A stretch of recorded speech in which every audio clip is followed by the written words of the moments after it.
இப்போ அந்த rowdy patient மயக்கத்துலேருந்து முழிக்கிறான். அப்போ ரவியும் அனிதாவும் பதட்டப்பட்டு அனிதா ஒரு சிசர்ஸ் எடுத்துட்டு அவனை குத்துறதுக்காக நிற்கிறா. நீ ஏதாவது பண்ணினா நான் குத்திடுவேன்னு சொல்கிறா. நான் உங்களையெல்லாம் கொல்ல மாட்டேன்னு அந்த ரவுடி சொல்கிறான்.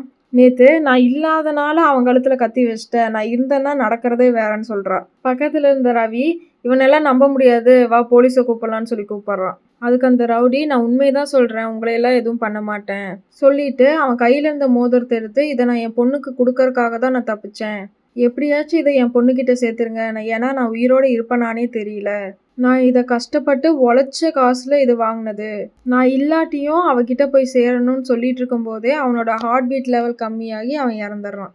இப்போ ரவியும் அனிதாவும் வெளியே வந்து உட்காந்து அதை நினச்சி ஃபீல் பண்ணிட்டு இருக்காங்க.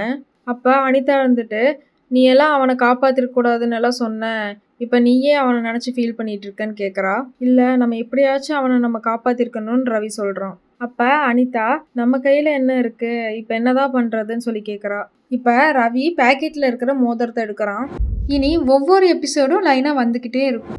நம்ம சேனலுக்கு லைக் பண்ணி சப்போர்ட் பண்ணுங்கள். Subscribe RE cinemas.